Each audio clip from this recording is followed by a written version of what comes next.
Welcome to the Missing Mission, a program dedicated to highlighting missing person cases and conducting physical searches across land and waterways to help bring awareness and answers to those still waiting.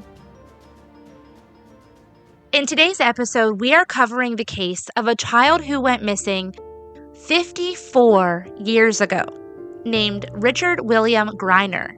He was born on August 15, 1958, to Merle Richard Griener and Helen Long Griener.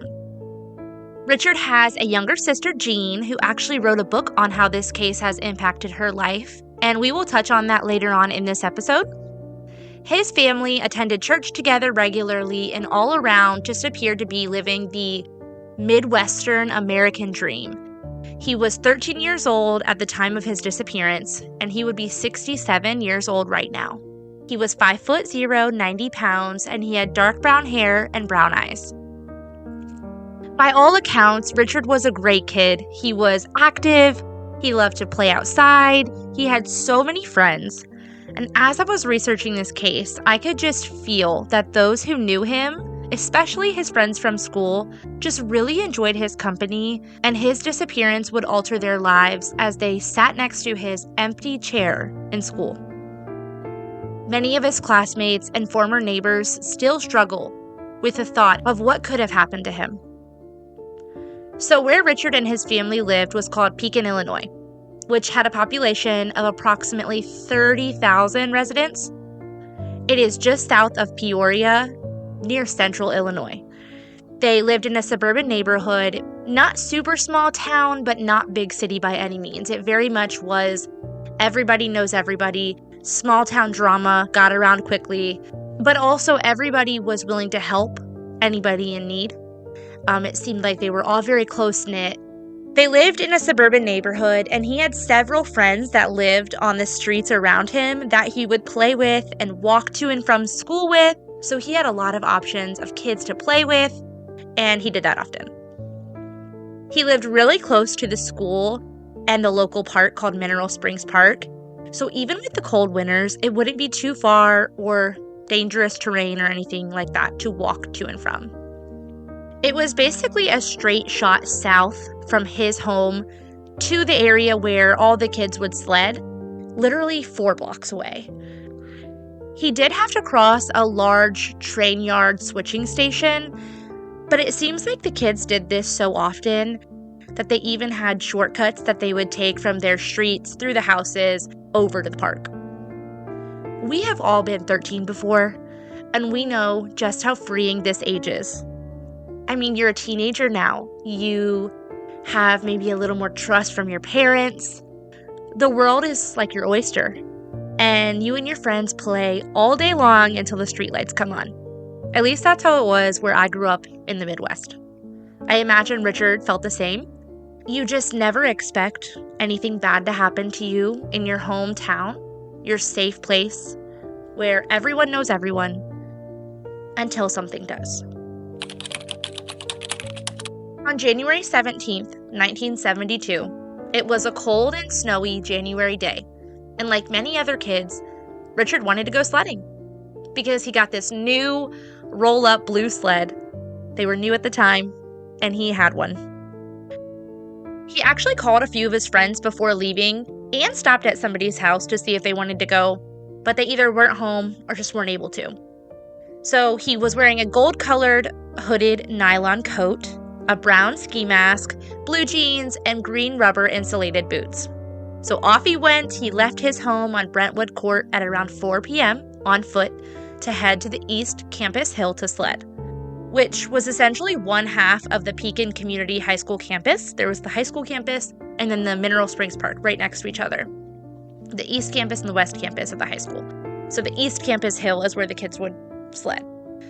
I'm not exactly sure which hill specifically Richard went to that night, but the locals will know. And his friends did report seeing him at the hill at 5:30 p.m. So we know he made it there. And there were other kids sledding at the time too. Some who knew him and some who did not. And that would be the last time Richard was ever reported to be seen. Of course, police were searching relentlessly that night for him, and neighbors reported seeing the police officers' flashlights shining throughout the neighborhood as they drove up and down the streets. Another local who went to church with the Grieners said that even children were out searching for him during their scheduled youth group time because they felt like they couldn't just sit there when Richard was supposed to be in youth group with them, so they went ahead and used that time to go look. These kids were searching through concrete tubes and construction sites looking for their friend, which alone, imagine it, 10, 11, 12, 13-year-olds looking for their missing friend. That can be so traumatizing. It truly seemed like an all-hands-on-deck operation to find Richard, which just points to how loved he was and how desperate everybody was to find him. How does a 13-year-old just disappear? The Pekin Police Department has jurisdiction on this case, but I did read that Richard's church members petitioned for the FBI to get involved, but they said that they couldn't. So 2 main detectives on this case were Jim Conover and Robert DuBois, and by all accounts, they were very dedicated to this case and to finding out what happened to Richard and where he was. Helicopter searches were conducted. Numerous property searches of suspects, even of Richard's childhood basement, long after the family left, his sister recalled, were conducted. Yet it did not lead to finding Richard or to an arrest. Police investigated several people as suspects throughout this case, and interestingly enough, despite this being a relatively small city, there were several suspects, including serial killer William Griener, who was convicted of killing 15 young boys across 4 different states. More on him later. Remember, in 1972, nobody had Ring cameras on their front doors, and although businesses did have security cameras, it was relatively new technology. Security cameras wouldn't really take off until the 80s, so it wasn't nearly as comprehensive as our cameras are today. Ultimately, despite an intensive investigation, and Mr. DuBois, who went on to become the coroner, would look into this case every single year. He would open all the files all over his desk, spread out all of his notes that he had, and just go through everything. Every year, Richard was never found, and the case went cold. Life in Pekin somehow had to go on, though residents and friends of Richard's and the families would still be thinking about this case decades later. Can you imagine being one of Richard's classmates or friends and seeing his empty seat in class in the days following? Kids understandably feared for their lives, and parents wondered if their child would be next. Also, imagine being his parents and sister. Missing person cases are unique because there are no answers many times. I'm not going to pretend that I even begin to understand the anguish, but I imagine it involves a roller coaster of emotions of hope, grief, anger, sadness, hopelessness, and fear. As a parent myself, I simply cannot fathom my child just disappearing one day and then living my entire life and passing away without ever knowing where they are or what happened to them. That is a literal nightmare. His sister Jean explained on an interview in March of 2025 with the Greg and Dan Show that in the years following the disappearance of Richard, their family would receive calls to the family home claiming to be Richard. People would send mail to their house or call and say that their family's faith was wrong and that this was their way of being punished by God. Or that somebody would call and say, I kidnapped Richard, and this is what you need to give me. But nothing ever came of any of this as far as with the police. Jean wrote a book, as I previously mentioned. It's called Disappeared for Good, Finding God's Goodness in the Midst of Trauma, where she explains what it's like to live in the aftermath of her brother's disappearance and how she and her family leaned on their faith in God to not only get them through, but to learn forgiveness and to have hope.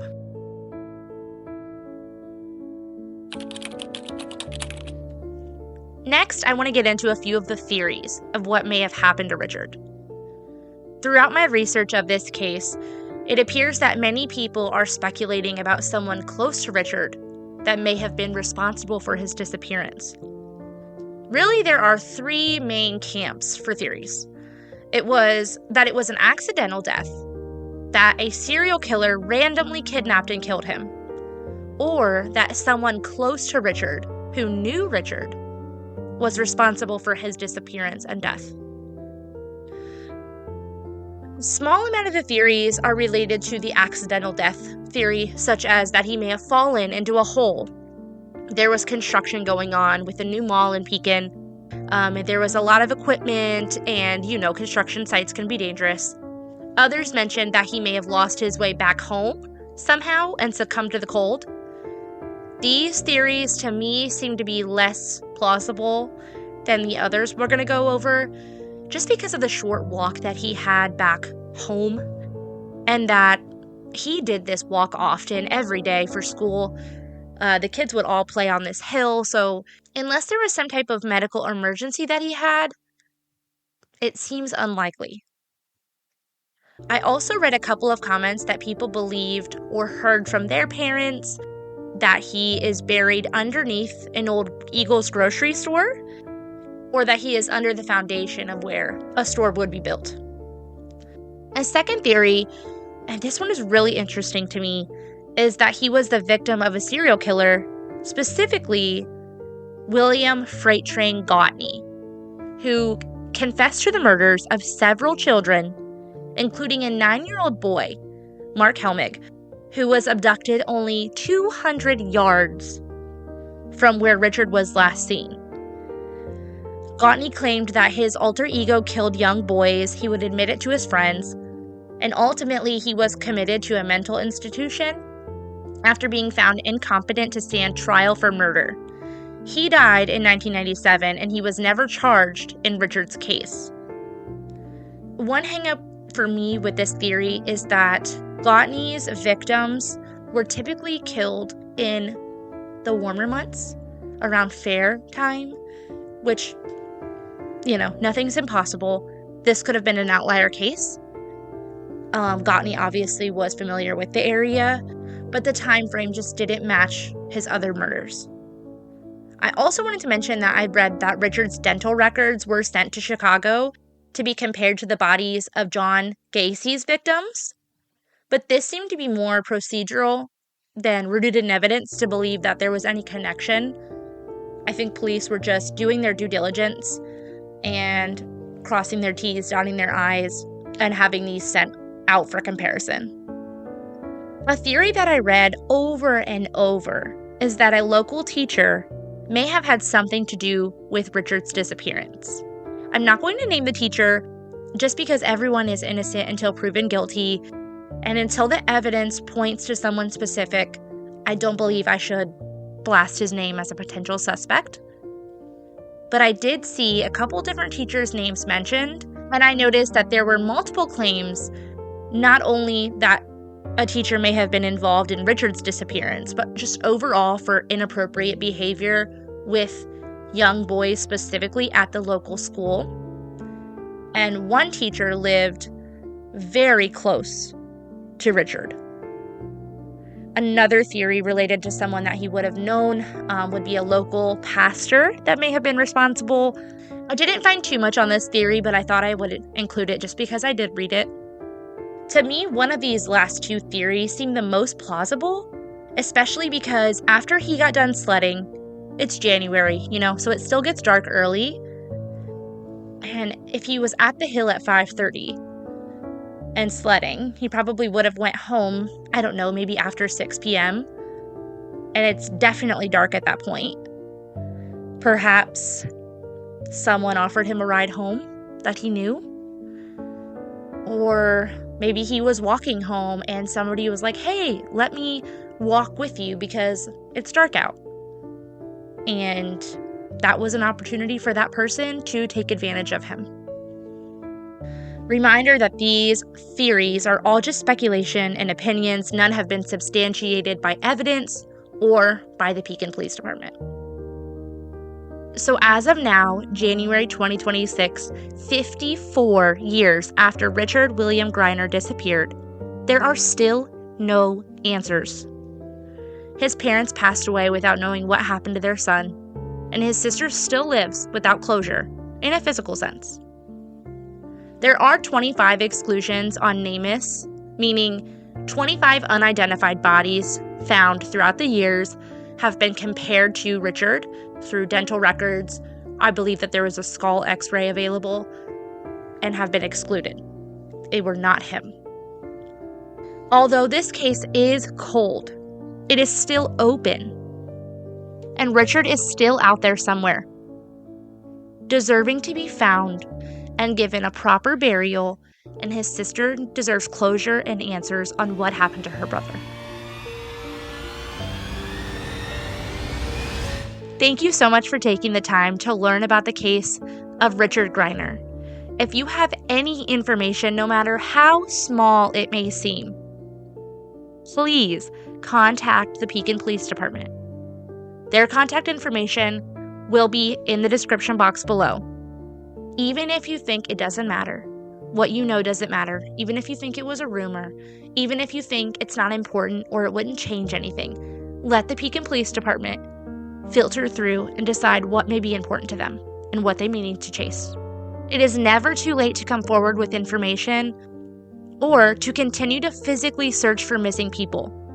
There are several bodies of water around the area that could be searched if you're local to the area. Every missing person deserves to be found, and families deserve answers. That is all for today's episode. Thank you so much for listening.